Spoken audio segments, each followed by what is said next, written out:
It is just a huge honor for me today to podcast interview Dr. Suresh Shenvi, BDS, MDS.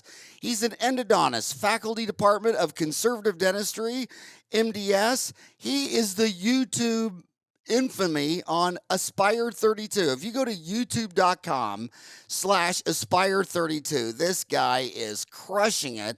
I love his videos, and I'm so honored that he wanted to come on the show. Hell, he has, oh my God, he's got 11,000 subscribers on his YouTube channel. He is the bomb in India. Unbelievable. He's currently working in VK Institute of Dental Sciences, KLE University, India, as a faculty in Department of Conservative Dentistry and Endodontics since 2012. He has cleared many exams in India, along with the NBDE and ADAT in USA. He is the co-author of many top-selling books for Indian postgraduate entrance examinations. He is a national speaker and resource person for keynote sessions and workshops on endodontics. He is also the key opinion leader for Orikam Healthcare. He is a well-sought motivational speaker and career counselor for dental students. He is a blogger and YouTuber with a channel by the name Aspire 32, with the aim to help learn dentistry better, and has a wide base of viewers all around the world. Under graduation of dental sciences, he has demonstrated working in higher education industry, skilled in public speaking, restorative dentistry, endodontics, and medicine. Strong educational professors.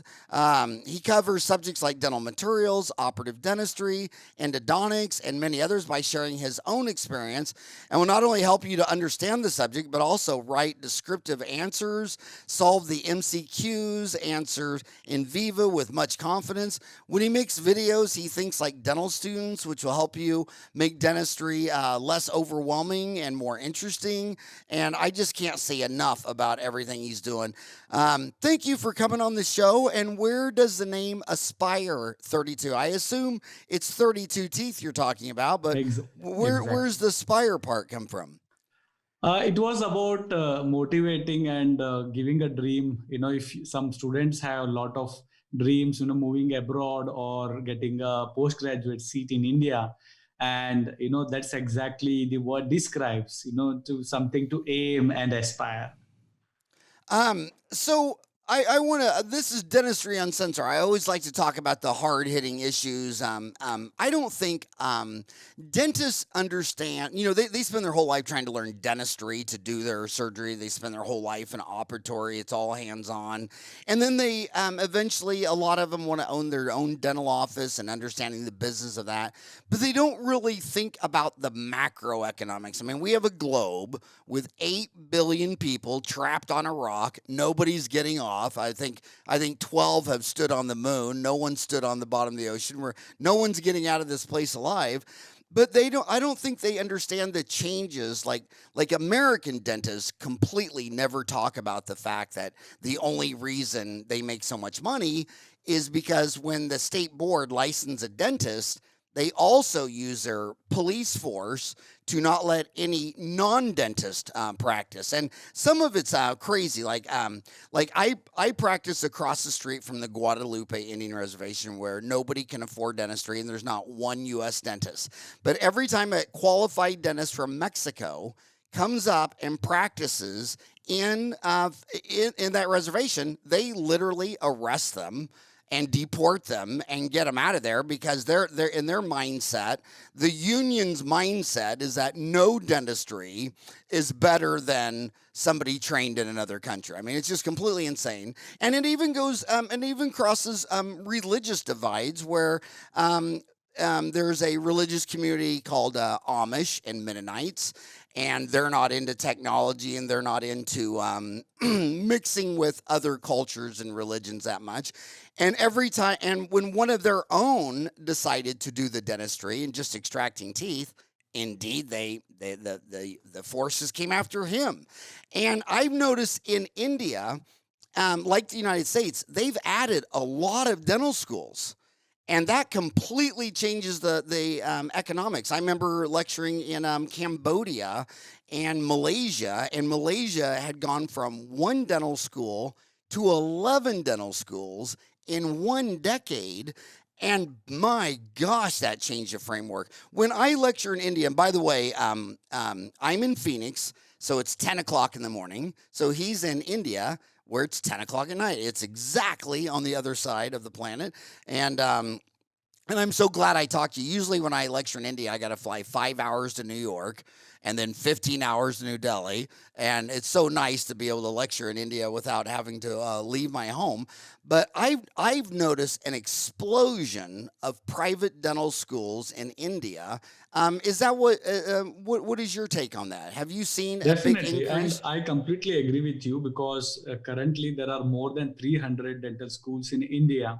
And the situation which is worrisome is most of the dentists are, they are situated in the urban areas, and the rural areas, the dentists are really less. And that's what is causing the problem in the Indian scenario for even the dentists, and especially it is the young dentists who are coming out. They have tremendous amount of stress and a struggle to do, which is a part of any profession. But I do feel that when I appeared for the US NBDE exam, the theoretical aspect what you learn here in India is really good, and that's what I try to convey and explain in my videos on my YouTube channel. But I completely agree with the fact that the number of dentists who are, but we have a huge population in India. It's the second largest, population in the world. But it is not more of, it's not about the number of dentists. It's more about, the awareness regarding the dental health in developing countries. As more and more awareness develops here, then, we do have a good scope to practice dentistry in India too. So you just said India is now the largest population in the world. It's the So second oh, largest. second. Wow.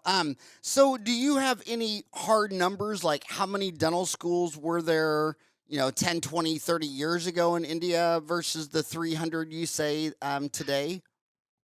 I'm really not sure, but right now I know it's more than 300, maybe 330 somewhere.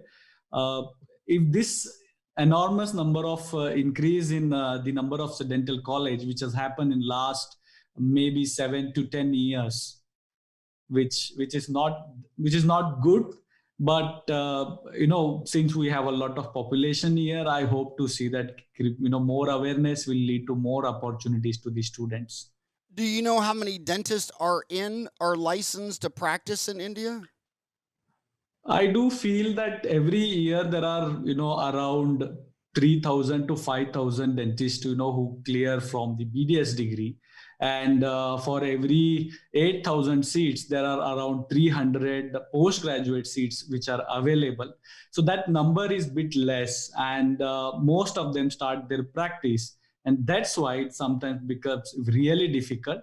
But the idea of group practice, which I've seen in foreign countries, is also coming up in India. And I hope that, that helps the students to establish in dentistry. India has over 300 dental schools with a Yes. population of 1,380,000,000 people, and they Yes. graduate 3,000 to 5,000 new graduates a year. Yeah. But you don't know how many dentists are actually practicing right now in India.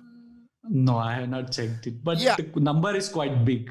yeah, and I'll never forget having breakfast or lunch with the president of the Chinese Dental Association when I was lecturing in Shenzhen, and I said, "How many dentists are in India?" And he Okay. started laughing. He says China is so big, and he says Yes. that the rural is so enormous. He says we would never have any idea, and he says Okay. our population and he told me that when China and India state their population, if you look at the plus or minus ratio of the accuracy, they both fall under the same plus or minus. So Exactly. he says there's no way to know if China or India is the most populous, and he says he has no way to know how many Okay. are people. But he did say that there was an extreme difference between dentistry in the urban, where everybody goes to traditional schools, versus Yes. dentistry in the rural, where a lot of people are still just this, like this Amish dentist in Pennsylvania. He just decided to do dentistry. He had no formal training, and he said that the rural dentists oftentimes went to a 2-year private school, whereas in big cities in China, all the programs are 5 or 6 years long. Is that what you see in dental school, where the traditional universities that date back to the British are much longer programs than the new private school programs? Do you see that? No, the syllabus, what we have, what we get to learn, it is quite same in both the dental schools. Whether, there are two types of dental schools in India. Few schools are governed by the government, and there are some schools which are either private, and some of them are deemed universities. But most of them teach the same syllabus for every student. And the aim here in India is they should get more number of patients so that they learn better, and simultaneously we do concentrate lot of theoretical knowledge which does help the students.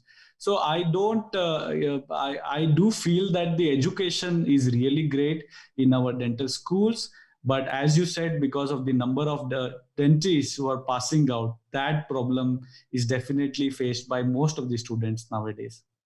And how long is the program for the average dental school? From how old are Yes. you and all that stuff?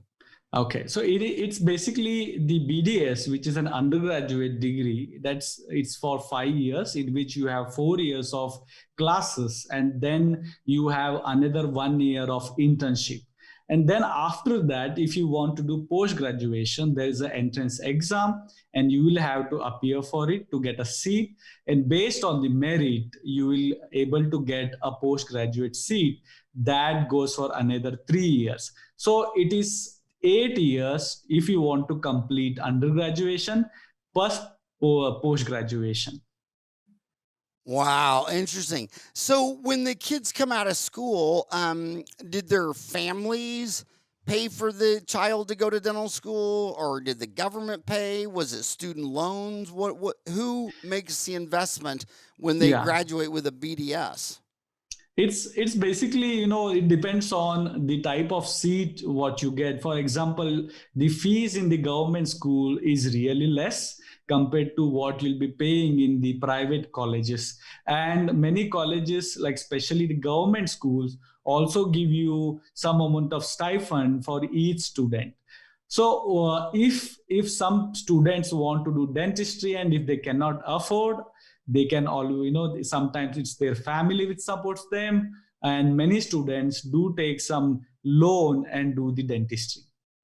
And and how much would it cost if a child didn't come from money and he didn't get government help? How much money would he graduate in debt? It is not as big as what we see in United States, because when I cleared my NBD and I calculated the fees in dentistry for dentistry in United States, it's really huge. But in India, you will be spending around per year, it will be around 3 lakh rupees. So $1,000 is somewhere around 75,000 Indian rupees. So you will have to spend around 3 lakh per year in India if you are going for a private seat. However, if you get seat in a government school, it may be as low as 20 to 30,000 rupees per year. So Wow. somewhere, if you are coming out from a government school, it may be around 1 to 1.3 lakh rupees. And for a private school, it may be around 4 to 6 lakh rupees. And there are deemed universities also, which charge you more. So that will definitely, end up, charging you more. But still, this is not compared with the amount of fees what is paid in dental schools in United States. Wow. And do you think the Indian Dental Association will try to curtail the growth of dental schools in the supply and demand equation, or do you think they would stay out of that completely? No, the main authority which can govern it is the Dental Council of India here, and of course, the Indian Dental Association has been actively, getting this information in front of the Dental Council, and there are many associations which have definitely, conveyed this concern to the Dental Council of India. But it's difficult to say. But recently, in last 2-3 years, the Dental Council of India has tried, and they have stopped giving permissions for new dental schools because of the number of dentists which are coming out every year in India. The ratio is really small compared to the population. The ratio of the dentists is really small, but everybody wants to settle down in urban area, and that is what is causing the problem. It is not actually the number of dentists. The another issue being is that the government here has very less jobs in the public health sector for the dentist, whereas everybody wants to set up a private practice. I did hear one of your webinar, and you were mentioning that there is a lot of competition even in some places for dentists in United States. Similarly here also we have such type of competition, and that's a cause of concern. Wow, these are really complex issues, aren't they? Agree with you, 100%. It's tough because on the one hand, you want to keep one eye on the patient, but you got to keep one eye on cost. And when you're asking a human to donate their individual person, the time it takes to become a dentist, to pay for that, to start a dental clinic, they have to get a return on investment. And if it doesn't add up, they're not going to do it.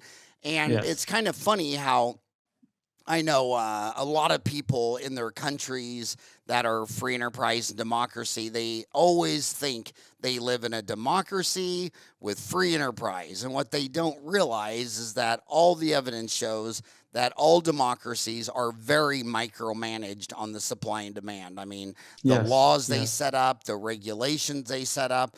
It's kind of like when people say Karl Marx, who was a great economist when they, I mean, and the only thing I love about Marx is, yeah, he had this thought and no one has any real faith in it. And he didn't have any faith in it when he was older, 40 years after he published it. But what I like the most about Marx, though, is the fact that a lot of the economic history in like a 20-year period, he was the only guy writing it. He was so passionate about economics. I mean, there's so many economic data points where the only place you're going to find them is from Marx. But Karl Marx fell out of love with his idea, but it was never tried out. And I'll tell you another thing that was never tried out was free enterprise, capitalism, laissez-faire, where people just traded amongst each other for the goods and services they want. Well, let me just put it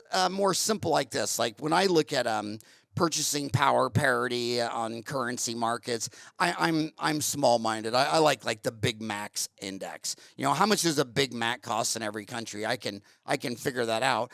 Tell me this: is being a dentist a great job? I mean, is it if you have a BDS degree in India, by the time you're 40, are you usually in the top 5% of the income amongst the 1,300,000,000 people? Dr. Howard, it's really complex in India.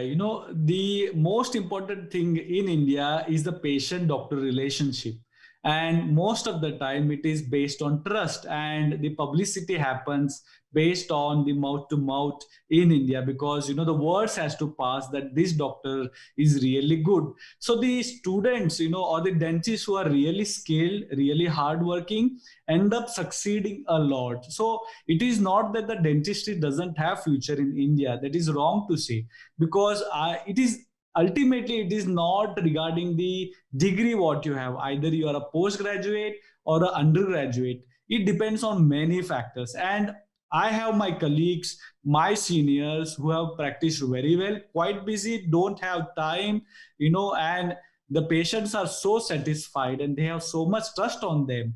They have succeeded a lot. But of course, there is competition in India at every field. My brother is a transplant surgeon. He's a liver and multi-organ transplant surgeon. Even he says it is important that you have to do a post-graduation, even though your success may not be dependent. So if you decide the success based on just the degree, then it may not always match, because there are dentists with just BDS may end up earning more, may end up earning less. But ultimately, if you have good skill and if you have good trust, patients trust you, there are people, dentists, who are earning a lot.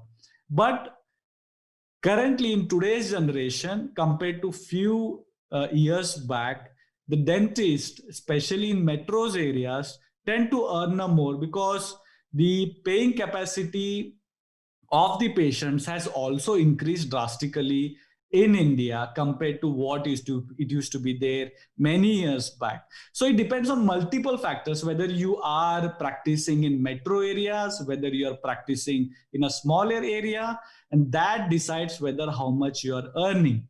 So it is difficult to say. It ultimately depends on the individual and how much he is interested in joining the dentistry. Yes, you said that so well. I mean, it still always comes down to word of mouth referral. It comes from trust, and it's hard in dentistry because we sell the invisible. I mean, when I sell you a bottled water or a can of Coca-Cola or an iPhone, you know exactly what they are, so you can shop it on price. But when I tell Yes. you you have 4 cavities, I mean, I just have to believe you or not believe you. I mean, how would I know if I had 4 cavities? Like, I'm 58, so I had to start getting the colon cancer screenings when I was 50. And, he tells me all this stuff, and I'm like, well, what's the bottom line? And he's like, well, I got to see you every 5 years for the rest of your life. I mean, I just trust him. I'm not going to look at anything up there. I mean, I don't know what I'm looking at. What you have done on YouTube is just dentally miraculous. I mean, you got Thank you. 11,000 subscribers, and my gosh, how many videos do you have? I mean, it's I just have around, I think, 70 videos till now. 70 videos. Yes. And so when they come out of school, and I don't want you to have to talk bad about dental school education, so I'll just say it here. I mean, when they come out of dental school, especially now during the pandemic, many of the kids that just graduated in 2020 never did a root canal on a live human. It was only on extracted teeth. This has Yes. been very challenging. They've learned all the didactics, but as far as practicing hands-on surgery, this has really changed. But when they come out of dental school in India, where do you feel they're the least trained, and where you can correct and bring them up to speed fast? What subjects is it? Is it root canals? Is it extractions? Is it implants? Where do you see Okay. the students wanting to learn more after Okay. graduation? Now, overall, I think the dentistry in India is highly concentrated. When it comes to treatment, it is more of endodontics and conservative dentistry. And of course, I'm not sure whether you will agree with it, but most common problem with or the complaint of any patient is the decay and the pain, and that is what everybody wants to learn. But I do believe that it is really difficult to learn dentistry, just because you have not learned a lot in COVID, and you will come out and you can learn dentistry and cover this lag what you have in during the COVID. That's difficult to say, because it takes many years, and I'm sure you would agree with this, because the dentistry is always you have to learn. There are new things every day. And but overall, I think students would like to learn more of a cons and endo, that is restorative and endodontics, which is really difficult because it is more of a clinical practice. But as they have more time, they would also like to concentrate on dentures, extractions. But in India, it's probably only one single batch which is affected in dentistry here. And I hope that the next batch, which maybe if the COVID ends in another 2-3 months and we get the vaccination, they may not face this problem that they have not done sufficient amount of patients. Interesting.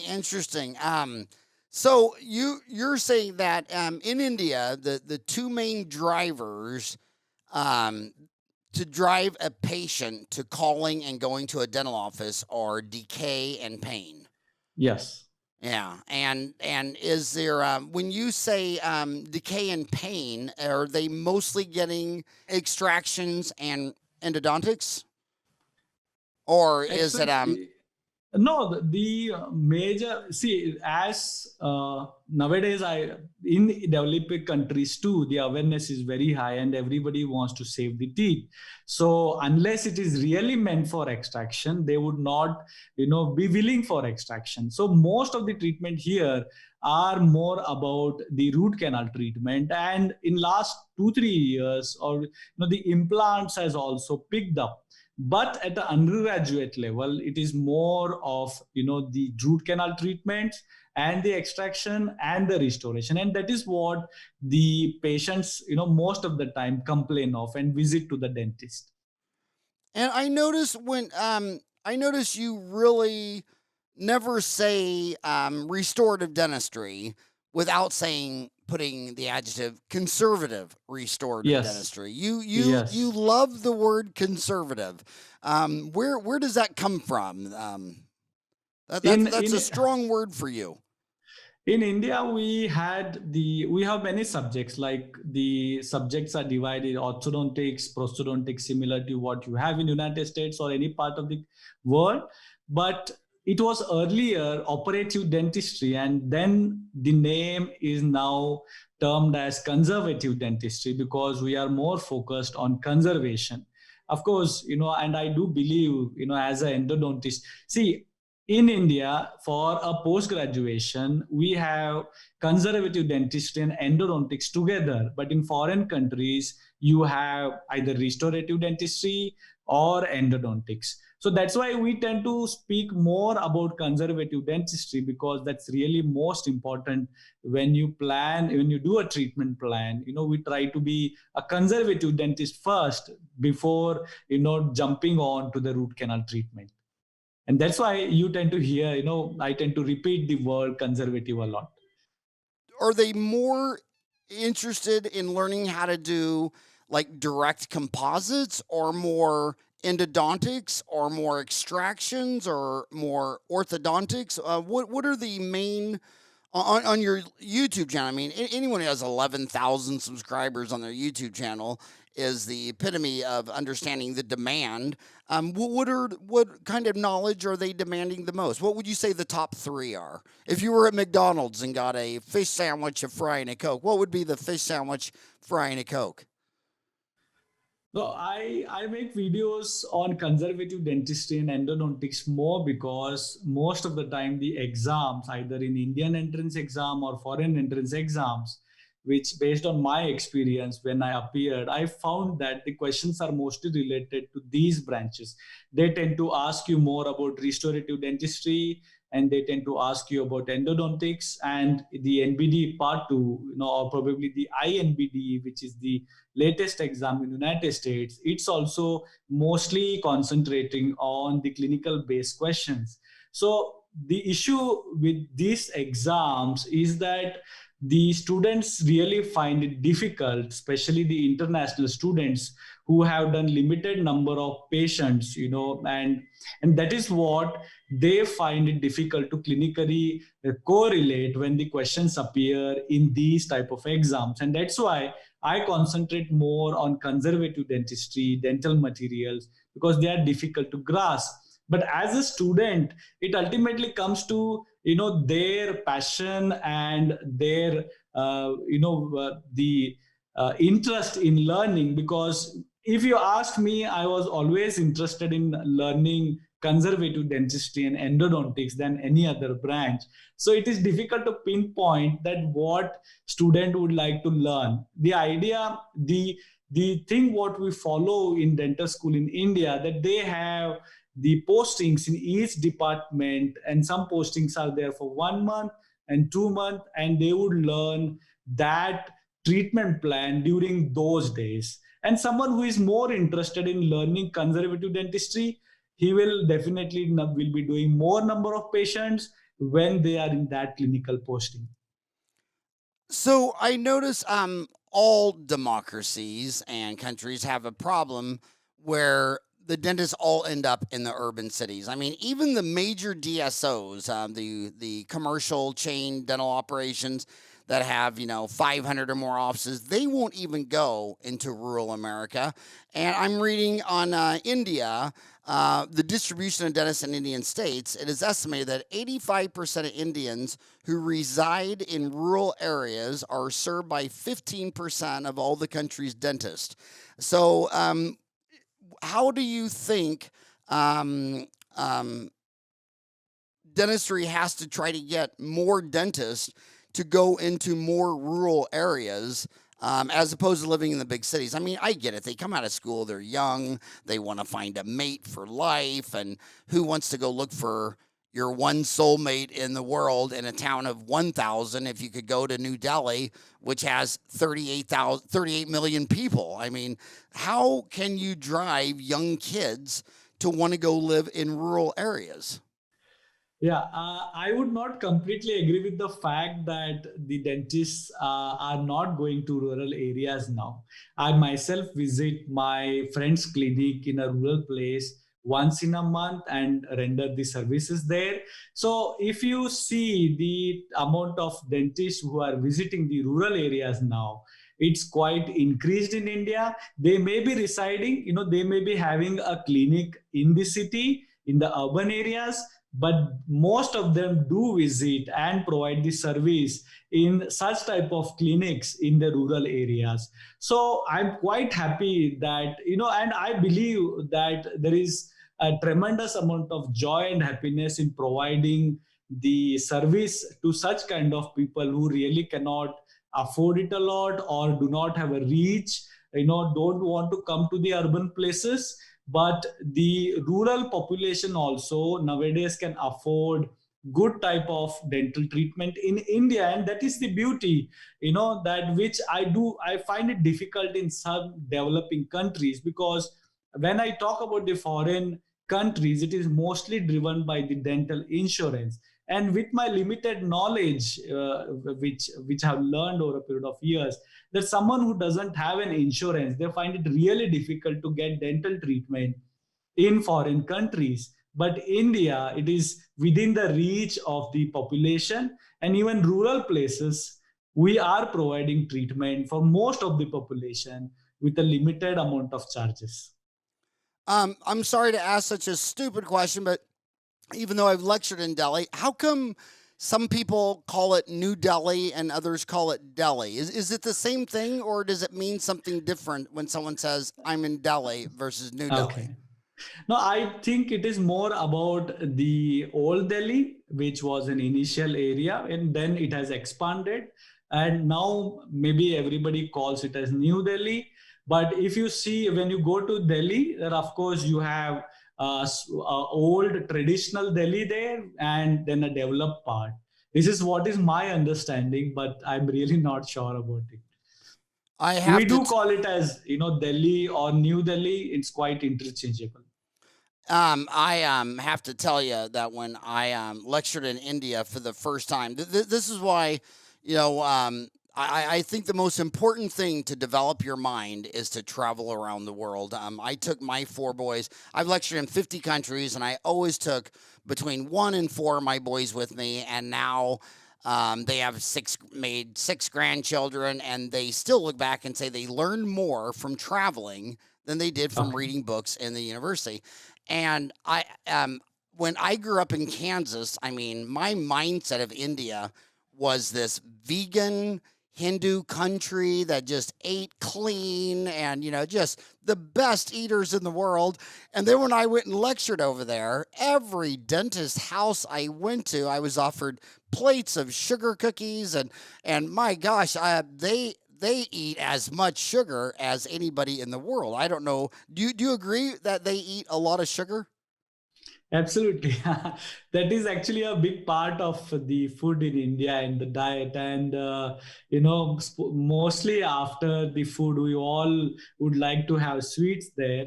And we are proud of it. We have so many dishes in India, and I'm really not sure which all you have tried. But of course, sugar is not good for health, and people are aware and they are more concerned. But still, the majority of population, they do like sweets a lot, which is difficult to remove from the diet. Yeah. So then, does that have a big effect on the decay? I mean, when you look at trying to lower the disease missing and filled tooth ratio of India, is diet going to have to be a big part of that equation? It will also depend on which type of the food, multiple factors, because the sweets what we generally eat is restricted during the meal time, right? And of course the culture of junk food has also evolved in India, and maybe that is a major contribution for the incidence of caries. But simultaneously, the awareness regarding the oral hygiene is also increased. But as everybody would agree that if you have more frequency in taking more sugars very frequently, then it is bound to have more increase of decay. But the diet also, there is a vast difference what we have in the South India and the North India. So sugar may not be the only criteria to decide whether the Indian population will end up having more dental decay. Yeah, if you haven't been to India, you just gotta go. It's just so cool. And but it seems like most of the people in India live right up against the eastern border of my gosh, Kashmir, Bangladesh. The eastern side, as opposed to the other side. So and then the south. So you're in the real southern Tamil Yes, Nadu region. I'm very near to that state. Beside that, that is Karnataka, which is south part of the India. And then the rest is really kind of up north. It's really it's kind of like Europe. It's several countries of living in one people. Even the language, the dialect, it really is Yes. no different than Europe. I mean, you Yeah. can't compare New Okay. Delhi to Mhm. Karnataka. Would you agree that it's different languages, Yeah. dialects, names? Yes, I myself speak many languages. English is not my primary language. I studied in a school, small school, a government school, which taught us Kannada language as a primary language, and then simultaneously we learned the Hindi, which is a very important language in India. And then my mother tongue is Konkani. So I have three languages here, but apart from that, in the place where I stay, we have another language called as Marathi, which we learned during our childhood days. So I know English, Hindi, Marathi, Kannada, and my mother tongue, which is Konkani. And my wife knows another language, which is Punjabi. So we have so many languages in India, but it is everybody has their own specialty, and majority of them, they do speak most of it. So that was the lead up to my other question. So I notice all of your videos are in English. Yes. So can all the dentists speak and hear and learn in English as easily as their native tongue? I mean, is it kind of an official? Absolutely. Yes, yes. There is, because it was during my time that we did not go to English medium school, but my own son studies in English medium, and they are more exposed to the world. They have so much of they learn so many things from the childhood. So I don't think English has been a very big problem now. And we learn the dentistry, it's the official language is English here, and everybody nowadays, at least those who are in education have learned English very well. But we Wow. do have that Indian accent, which sometimes become difficult for the foreigners to grasp. Well, they Americans are suckers for an accent. I mean, if you have a British accent or an Australian accent, I mean, they just even the two biggest talk over voices in America. Who's the guy who did Roots? Darth Vader. Who? Jamesville Jones. James Earl Jones, and then Milton Morgan Freeman. They're saying Yeah. from the same county in the lower Delta River of Mississippi, and it's a really rare accent, and so they're the biggest talkover host in America because everybody loves an accent. I love listening to operators who have that New Delhi Hindi accent. I think it's adorable. When you are looking at techniques, we have the problem here where, like, say endodontics, you're an endodontist, so I'm going to focus on endo. I always tell people when they want to tell me their idea, I always hold up my hand and I say, there's 5 fingers on there. Is it better? Is it faster? Is it cheaper? Is it higher quality? Is it smaller? Is it, and if you can say yes to faster, better, easier, higher quality, cheaper, you got a home run. But it seems like in dentistry, they don't get it. Like they just came out with that Son Endo device. And I mean, the machine is like $70,000, $80,000. And just after, even if you got a machine for free, each case you're gonna have to spend $50, $60, $70 or more on each case.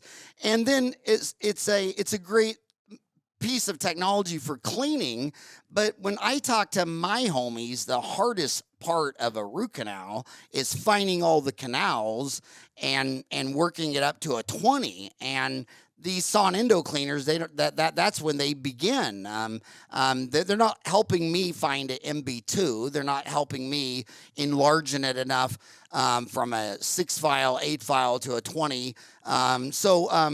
It's kind of an expensive luxury add-on in a country called America where half the people cannot afford to go to the dentist. Do you see that problem in India in endodontics where a lot of the new technology is just they've priced themselves out of the market? Absolutely, I would agree with it because I have been practicing endodontics from 2012, and I have seen how the materials and methodology have been changed over a period of time, and all these new techniques and new equipments which is introduced. Of course, when you consider the market in India, they may be concentrating these expensive equipments. They mostly concentrate on these countries like where people can afford it. But India also, few years back, when you think about the rotary instruments, they were introduced in India after 2 3 years, but nowadays as soon as it is launched in foreign countries, then the same time it is also available in India. But when you talk about the affordability, and I truly believe, I believe that the treatment should be within the reach of the patient. It cannot be too expensive for the patient that they cannot afford it, because ultimately we have to make sure the oral health of the society is benefited from the doctors. If you make things very expensive, it may be difficult, but I won't complain regarding their invention too, because there will be always new things which are required in the market. But if they are very expensive, it ultimately leads to it is the decision of the operator or the dentist whether he should purchase it or not. But trust me, Dr. Howard, as you said, and I have seen your webinars where you were talking about the microscope, and I do feel that that increases the time of the practice, but the quality may increase. But the principles in endodontics have not changed drastically. It is basically the organisms and the type of disinfection what you are carrying out, and maybe you can do it with less, sufficient amount of affordable equipments what you already have. So that can also give you a good quality treatment, because the organism load is what we should concentrate. So, how does an online platform like Aspire 32 on YouTube, how can you teach a root canal through YouTube without hands-on? I mean, do you think that's really not as difficult as it sounds? I notice, people watch television shows all day long about cooking, and they watch chefs, and America's got some crazy big shows like Cupcake Wars. Like, people are, putting their whole life trying to make a better cupcake than you are. It's so ridiculous. It's funny, and you have to watch. But do you think the future with online low cost platforms like YouTube, that your Aspire 32 can really aid in teaching a dentist how to do dentistry better, faster, easier, cheaper, higher quality, without hands-on? Or do you see the future as they'll watch you didactically on YouTube, but you'll mail Yes. them a box or a kit? Will they sit down and do something on a typodont while watching you on a YouTube? Do you think they can do it video only, or do you think it needs a hands-on component? Yeah. Yeah, I did not start Aspire 32, to replace the conventional teaching. I would like to tell you why I started with Aspire 32 is when I was there in United States and appearing for my NBDE. That time I came across a channel called as Khan Academy, and I'm sure you have heard about it. And What's the I channel? realized What's it called? Khan Academy, Spell it. KHAN. KHAN Academy. Yes. Oh, is that where he teaches math? Yeah, exactly. He Yeah, I teaches love his videos. biochemistry. Yeah. And what I realized is, you have such a good teacher on the YouTube platform. And somehow, as a student, I believe that the teacher may not always be approachable. And when they read the topics from the textbook, it is sometimes really difficult, to correlate. For example, we teach about all the type of restoration in the second year of the dental school here, but we concentrate practically on only one or two restorative treatments. So it becomes really difficult to understand from the textbook that what exactly the author is trying to convey. And on my channel, I try to make it as simple as possible, and I do mention the textbooks which they should read. So it is more about helping them, to go back and read the textbooks again and understand it better, rather than completely replacing it. If you see my Aspire 32 channel, or even if you see Khan Academy, they don't talk about the clinical procedure. It is more about theoretical. I do believe, that the YouTube has a lot of potential to even help you to understand the clinical protocols better, because there has so many amazing videos which tell you, if you want to see a pulp capping procedure, there is a high, a magnification, a nice picture quality, which a student may not be able to learn on his own in his first case or second case. But if he sees it online, then it can help him learn better. But as we all agree, dentistry is a skill based branch. It can be only learned by doing more and more clinical work.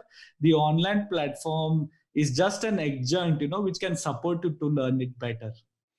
And what have you taken away from the Khan Academy that you think that I think that has to be everyone's role model in the online education platform. What have you learned from the Khan Academy that you try to do with Aspire 32? What I learned from Khan Academy is he's really passionate about teaching. And someone who is passionate about teaching can be really benefited with the online platform. And there are students who may not understand the topic, may not have maybe a teacher who can convey the message to the student in a very easy way. But the Khan Academy does it in an excellent format, and he doesn't have a lot of equipment. He just have a black screen and a digital pen, which can help you to learn. Take the example of biochemistry video, what he has posted. And if you see the videos on Krebs cycle, we tend to mug it often, but there he has explained it in a very nice way, helping you to understand which step is very important with, and how it is connected to the other biochemistry cycle. And the same way on Aspire 32, I try to teach them and I try to tell them what is important to, and I give them an idea why this point is important to understand, rather than simply, mugging things. And it is not just the Khan Academy. Khan Academy is a very big platform, but the beauty of the online platform like YouTube, that anybody who can teach better can succeed, can get a work satisfaction in teaching on online platform. Yeah, that Saul Khan is just an amazing man. I mean, what an amazing man he's doing that. And I think he started because it was wasn't it for like his sister or daughter or aunt? So he had a niece or a nephew he was trying to help long distance, so he actually had to Yes. figure that out just to help the family. Yes. Yeah, what an amazing man. So on your videos, my gosh, so okay, well, let's just talk about the last one. You have what is a sandwich technique? And I watched the video. It's just amazing. Everyone loves it. It says, in this video, I will be discussing sandwich technique in detail. Easy Dentistry at Aspire 32 helps grasp such topics of dentistry in the simplest possible way for dental students and dentists. The video of Aspire 32 is made by Dr. Yours truly, Suresh Shenvi, who has cleared various exams like ADAT, NBDE from the USA, DHA from Dubai, and various Indian entrance exams like PGI, KCET, NEET. I am MDS in conservative dentistry and endodontist by profession. I'm also the author of dental books on the entrance exam, and I am also currently a faculty at KLE University and receiver of Best Teacher Awards. Wow. Your university must be very, very lucky to have you. Do you see your videos helping you hand in hand with your teaching at school? Or is that, do they go hand in hand together, or is it how does that work? Yeah, when I'm making videos for the students, earlier I used to concentrate on the topics which my dental school students would like to listen to. But when I started my channel and got feedback and comments from the viewers across the world, I tend to concentrate more on the difficult topics, which most of them, do comment, and they request that I should be making a video on such topics. So I take such topics there, and in turn, it is going to benefit the students of my dental school. And of course, whoever is appearing for exam at any part of the world, or any students maybe in a Middle East or any other country who finds it beneficial. And do you find what I always love to when I travel around, it's one species. They have the same brain. They have the same microbiological disease of these bugs eating sugar and getting help from fungi to block the immune response, etc. But I always like the way they slightly do everything different. I don't care if it's making a restroom, a shower, a window, cooking food. What variances do you see in dentistry? I mean, I know you have a lot of students from Dubai, United States. I've noticed things like glass ionomer is way more used in Japan, Australia, New Zealand than the United States of America. You were talking about this sandwich technique. To me, that's one of the clearest examples of how dentistry treats problems differently depending on the origin of where they were born and trained. Do you see much variance in how dentistry is approached as you go to the 7 different continents? Absolutely. Few years back, maybe 7, 8 years back, people used to do a lot of dental amalgam restorations in India. And nowadays, we are more in composites. And of course, glass ionomer has been there, whether you are doing an amalgam restoration or if you are doing a composite restoration. But we don't tend to use it more as a permanent restoration. It is mostly used as a base, or as I said, a sandwich technique. But we are shifting more towards the composite restoration in India and indirect restoration, because we have better dental labs in India now who give an excellent quality restorative materials and the latest technology. But I do agree that other countries, maybe the treatment plan is different. But it is hard to say, because I have not seen the treatment plan of all the countries. But the students who go to, who appear for the NBDE exam in the United States, especially the students from other countries, do face this problem. Because I remember the second day of the US exam, that is the NBDE Part 2, the treatment plan in the United States is completely different than what we tend to follow in India. It is more about implants, but we tend to try to be more conservative here and less of implants. But yes, now the implants is picking up in India. It is changing. It's a dynamic environment, but we are trying to phasing out dental amalgam in coming years.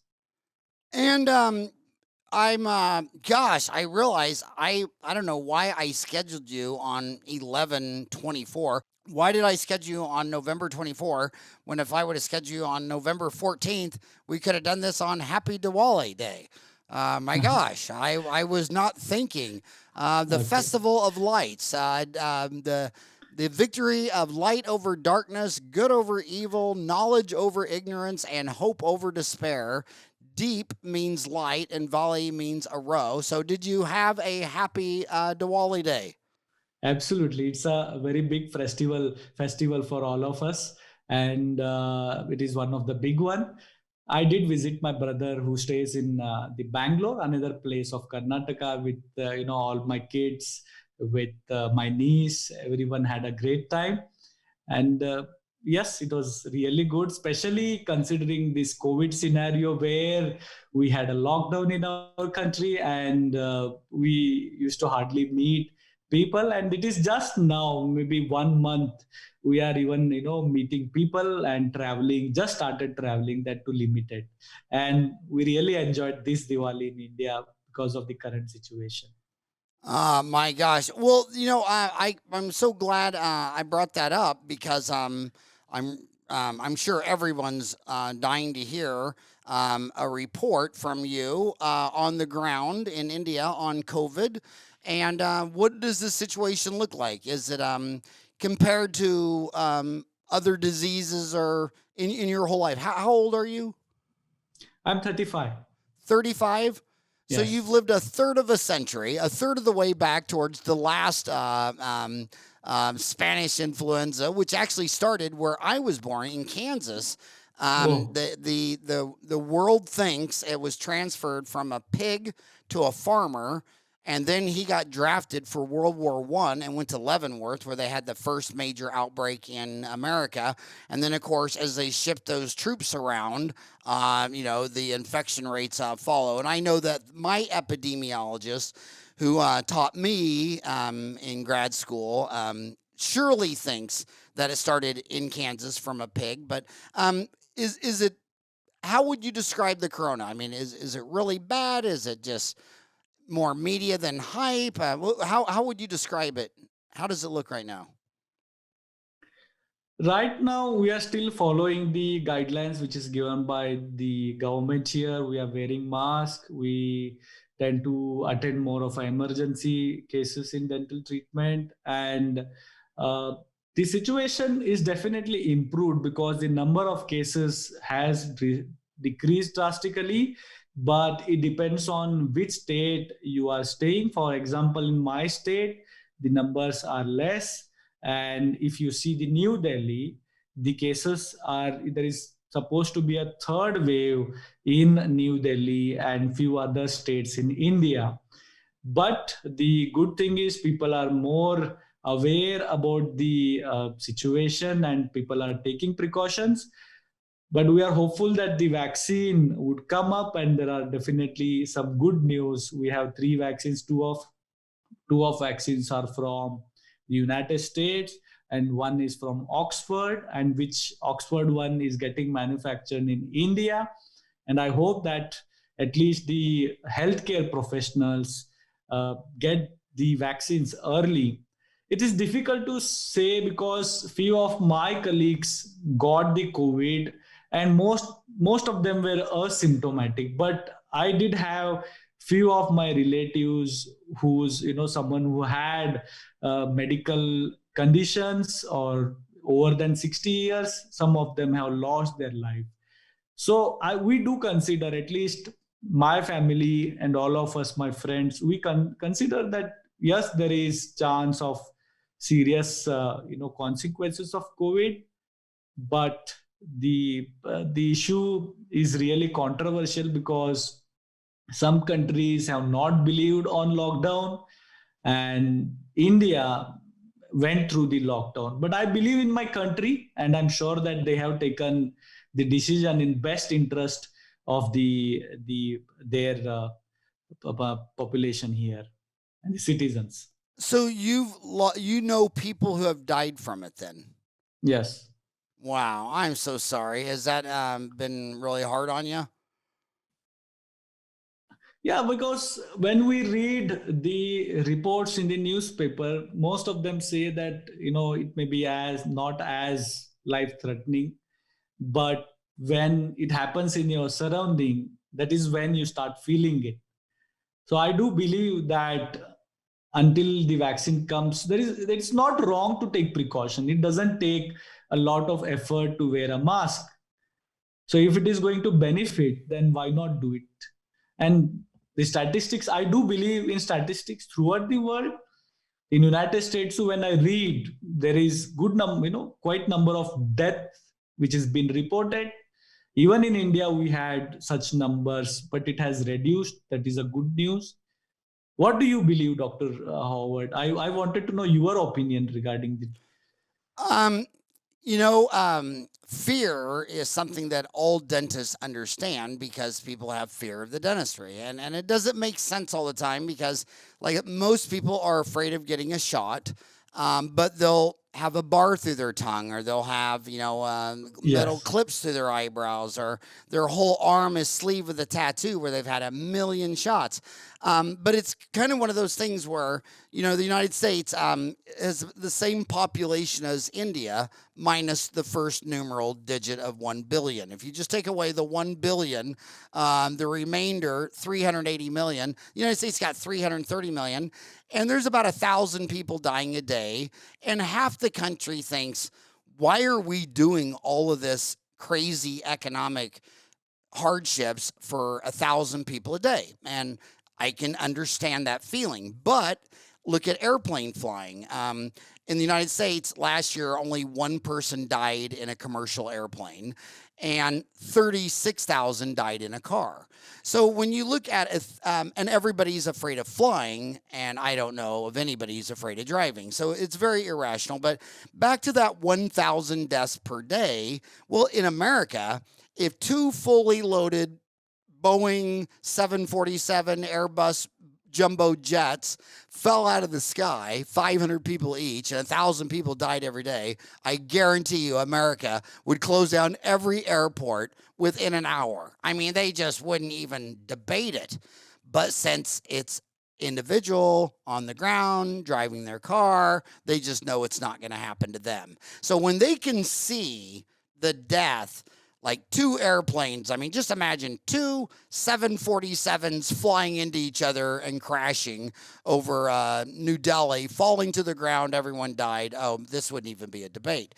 But since they really don't see it, and then there's another really bizarre thing, think of two worlds. Say India and the United States each had 100 people. And they each had 100 people. In the United States, only 10 people caught coronavirus and one person died. So what would the mortality rate be? It'd be 10% of those people that got infected. And then let's say in India, you had 100 people, but they all got infected and you still only had one die. Well, in Yes. the United States, you'd say, oh my God, 10 people got it and one died. That's a 10% mortality rate. I'm scared. But in India, if everybody got it and only one died, that's what they say. They say, well, you know, it only kills 1% of the people. Well, yeah, it's 1% of the people, but it's not 1% of the people who catch the damn virus. And then there's that age. Like, I'm old. I'm 58 years old. I got 6 grandkids, and I'm male, and I'm bald. These are all, they know that the coronavirus enters the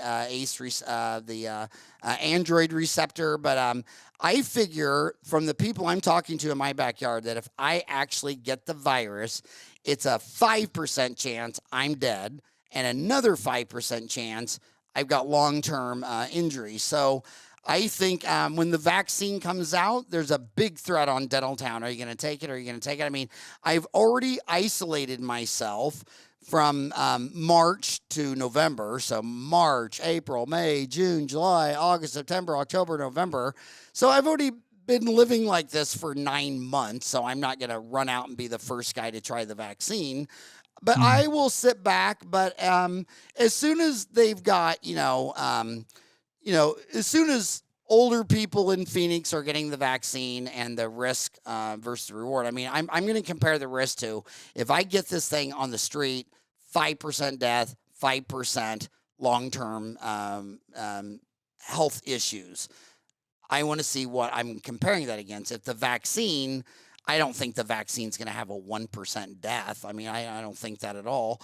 So I think I'll be very excited about this, and it would be amazing to get life back to normal. But again, you just saw, I'm sure you are aware, the United States just had a presidential election, and Yes. my whole life, there's always been, and it's not more divided than ever before. I mean, people that say that, I mean, just open up a history book. We had a civil war 100 years ago. I'm pretty sure that was a more divided time than now, when they actually killed 1 out of 30 Americans during that division. They're not doing that now. But half of the United States, including all 4 of my 4 boys, because they're all young, under 30, they think it's ridiculous. They don't care. It's like the flu. You know, it's something that grandpa worries about. And it's embarrassing. I mean, when your own children come to the door and the grandkids say, well, are we going to go in and see grandpa? Grandpa's afraid of catching the flu.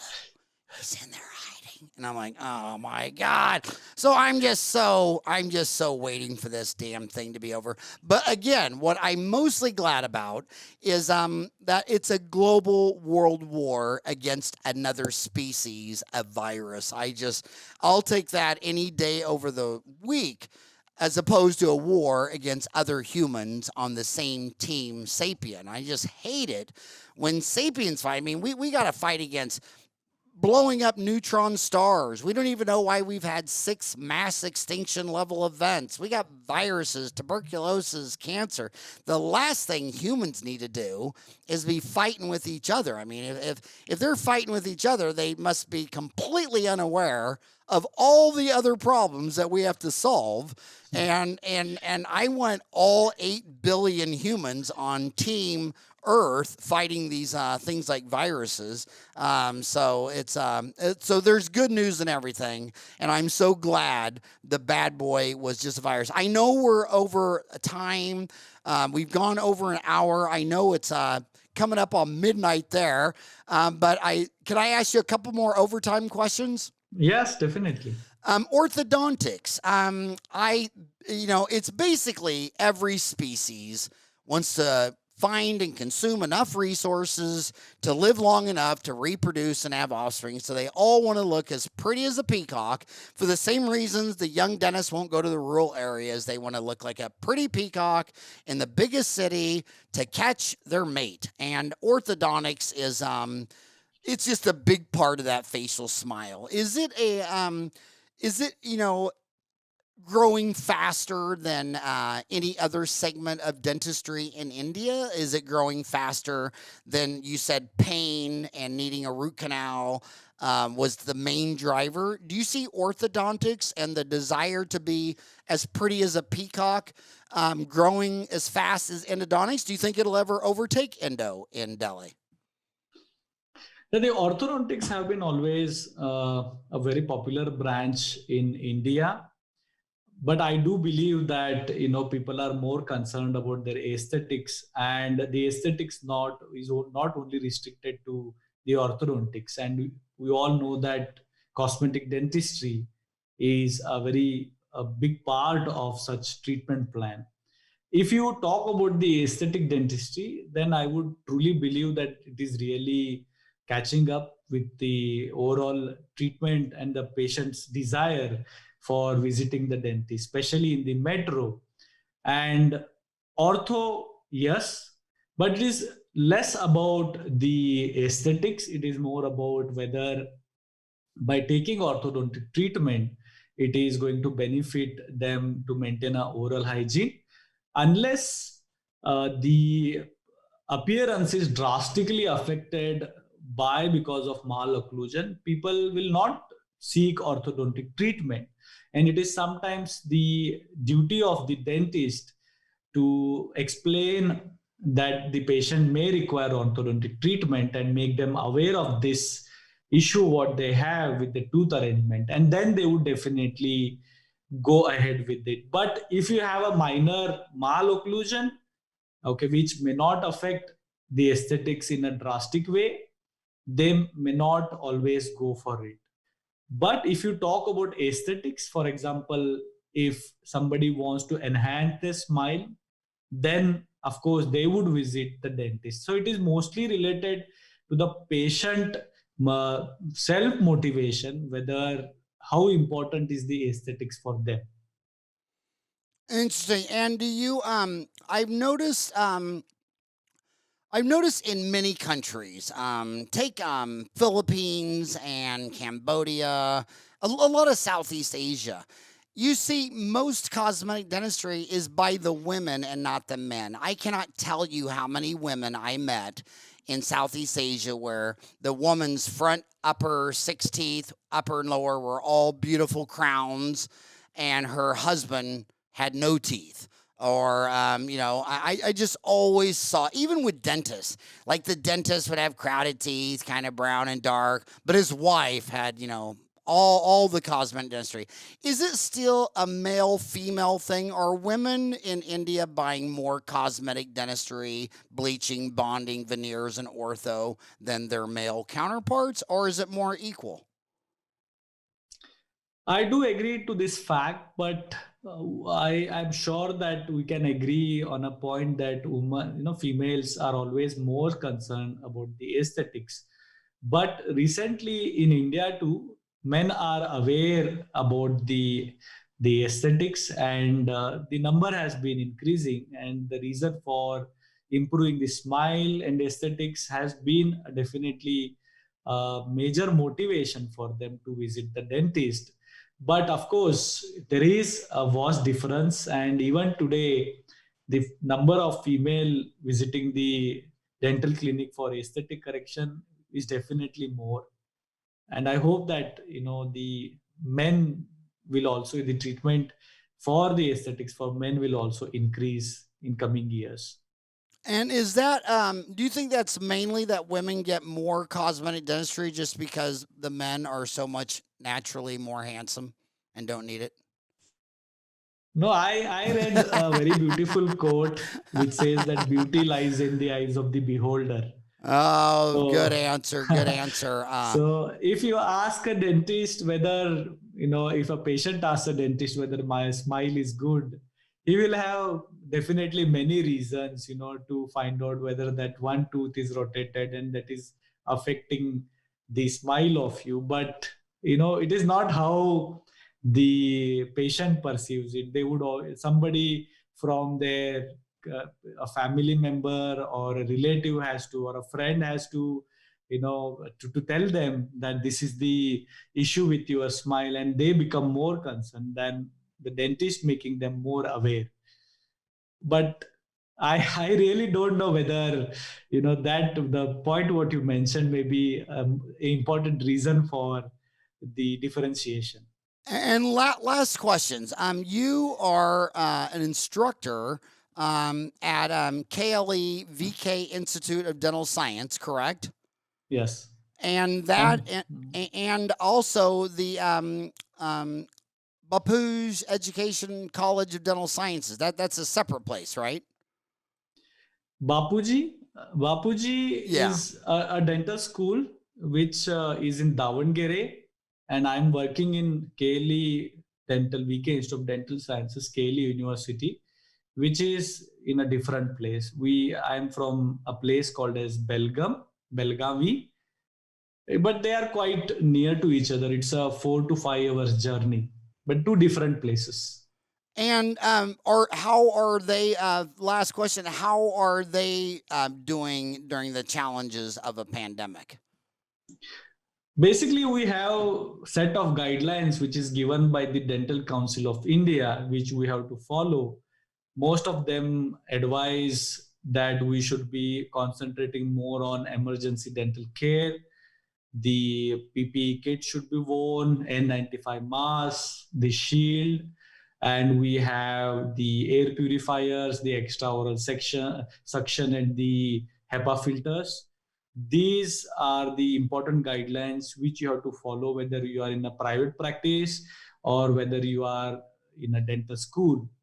If you have this, then most of the dental schools are doing limited number of patients, but with these proper protocols which are given by the Dental Council of India. Wow.